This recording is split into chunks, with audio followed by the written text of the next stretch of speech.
la pluie. Parce que si nous sommes ici réunis, c'est que nous défendons la paix.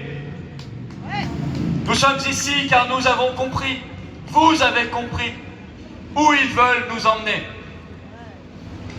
Dans un projet fondé sur la peur, la peur, la peur, la peur toujours, et la guerre. La guerre est toujours à nos portes. En Ukraine, elle est là. En Iran, elle est là aussi. À Taïwan, elle sera là demain. La gouvernance mondialiste se nourrit de la guerre pour entretenir la peur et donc la soumission. Nous sommes là pour briser ce cycle infernal et dire nous n'avons pas peur.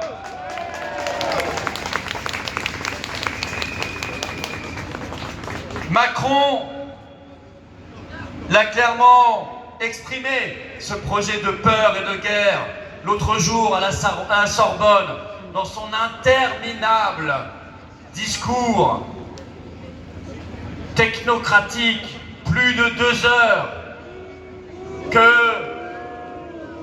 une fois n'est pas coutume, j'ai dû me coltiner pour pouvoir vous en faire un compte-rendu, une analyse la plus fidèle possible.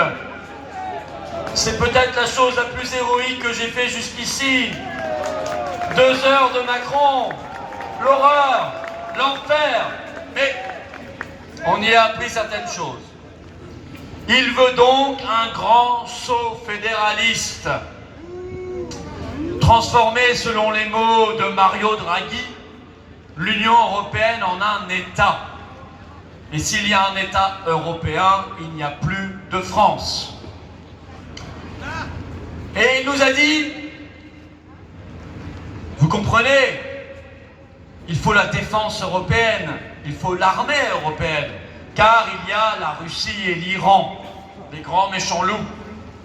Il faut donc une armée européenne, plus, il l'a bien précisé, un pilier européen de l'OTAN quand même. On ne va pas froisser nos maîtres américains, parce qu'il y a la Russie, l'Iran et la Chine, l'axe du mal, comme on dit, outre-Atlantique, comme il y avait déjà du temps de Bush Junior, lors de la guerre d'Irak. Il y avait déjà un axe du mal, ce n'était pas tout à fait les mêmes. Bon, il y avait déjà l'Iran, mais il y avait à l'époque l'Irak et la Corée du Nord. Il faut, nous dit-il, nous dit Macron, une économie de guerre, des réquisitions. Et puis il a dit, je l'assume, j'assume mes propos du 26 février dernier, il faudra peut-être envoyer des troupes françaises en Ukraine. Car il y a la Russie, l'Iran et la Chine. Alors ça tombe bien, ils nous ont sorti un sondage bidonné qui montre qu'il y aurait 51% des jeunes Français qui seraient prêts à aller se battre en Ukraine. Ça tombe bien, 51%, c'est la majorité. Bon, de peu, mais c'est quand même la majorité. Bah voyons. Sondage totalement bidonné, quand vous regardez dans le détail, vous vous rendez compte qu'ils ont tordu les questions pour obtenir le chiffre qui les a rangés. Brisons ce cycle de guerre et de peur. Ne comptons pas sur les fausses oppositions, avec beaucoup de guillemets à opposition. Parce qu'aujourd'hui, pas plus qu'hier et pas plus que demain, elles n'ont rien fait et ne font rien contre la marche à la guerre. Au contraire, elles ont tout validé. Je vous rappelle, puisque les élections européennes approchent, ce sera le 9 juin, et que c'est bien de savoir quand même les choses avant de voter, je vous rappelle que le 18 octobre dernier, au Parlement européen, pas un seul, pas une seule eurodéputé français n'a voté contre la facilité pour l'Ukraine, comme ils disent, c'est-à-dire les 50 milliards de l'Union européenne pour l'Ukraine et la perspective d'adhésion de l'Ukraine à l'Union européenne et à l'OTAN. Il n'y a pas eu un eurodéputé français pour voter contre ça, de LFI au RN, en passant par tous les partis politiques français. La résistance, elle n'est pas là-bas. Là-bas, c'est la complicité. La résistance, elle est ici.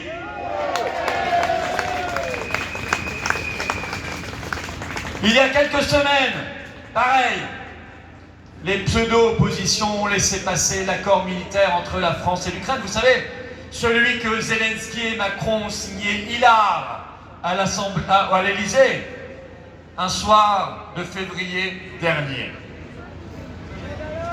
Nous le disons, plus un centime, plus une arme en Ukraine, immédiatement. Nous ne sommes pas là pour alimenter la guerre et donc des morts supplémentaires, inutiles. Nous ne sommes pas là pour ruiner ici le peuple français et qu'on nous dise ensuite « vous dépensez trop, il n'y a pas d'argent pour les paysans, il n'y a pas d'argent pour l'hôpital, il faut dérembourser les médicaments, il faut geler les retraites ». Évidemment, puisqu'on envoie des milliards et des milliards, stop! Plus un euro, plus une arme en Ukraine.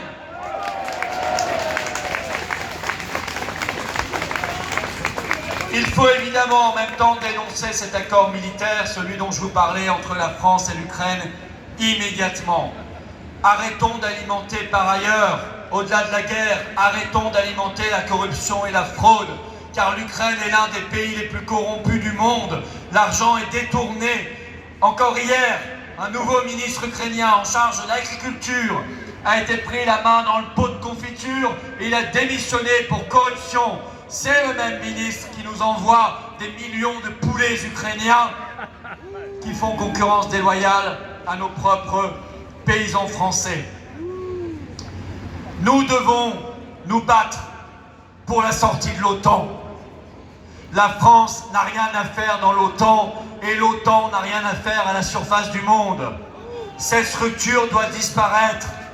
Cette structure doit disparaître parce qu'elle organise la guerre, parce qu'elle déstabilise les nations, parce qu'elle organise des coups d'État, parce qu'elle organise de fausses révolutions, parce qu'elle sème le chaos et la désolation partout où elle est. L'OTAN doit disparaître et la France doit être libre.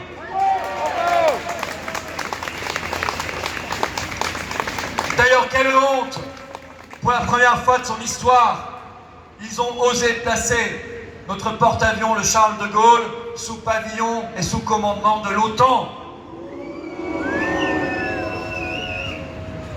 Ils y plantent le drapeau de notre soumission. Ils y retirent le drapeau national. Mais qu'ils aillent directement droit au but. On ne peut pas s'appeler Charles de Gaulle et avoir le drapeau de l'OTAN.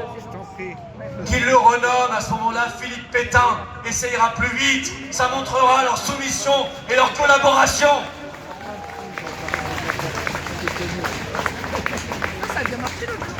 Nous devons sortir de l'OTAN, nous devons sortir de l'Union européenne. Évidemment, nous sommes de chauds partisans du Frexit, parce que nous sommes des partisans de la France libre et de la paix, et que nous disons non à l'armée européenne, non à une armée qui serait dirigée par Ursula von der Leyen. Qu'est-ce que ça veut dire? Déjà qu'ils vont nous coller des militaires polonais et allemands pour les JO dans quelques semaines. Oui, ça rappelle quelques souvenirs. Ces JO sous QR code, avec nos partenaires de VIA, nous avons saisi le Conseil d'État pour faire annuler ces QR codes de la honte pour les JO. Personne d'autre dans la vie politique française ne se bouge encore une fois. Des JO sous QR code, sous drone, sous reconnaissance faciale, avec des militaires allemands qui viendront nous demander nos papiers. Nous disons non, non, non, nous sommes pour le boycott intégral de cette folie.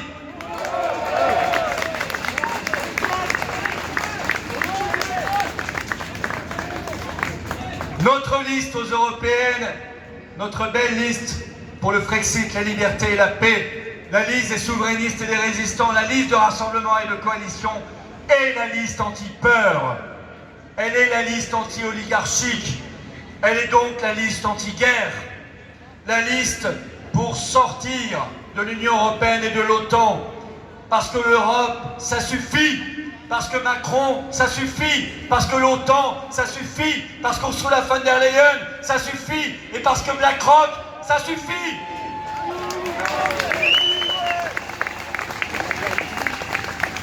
Nous sommes donc la liste pour la paix. Vive la liberté, vive la résistance, vive la paix et vive la France libre.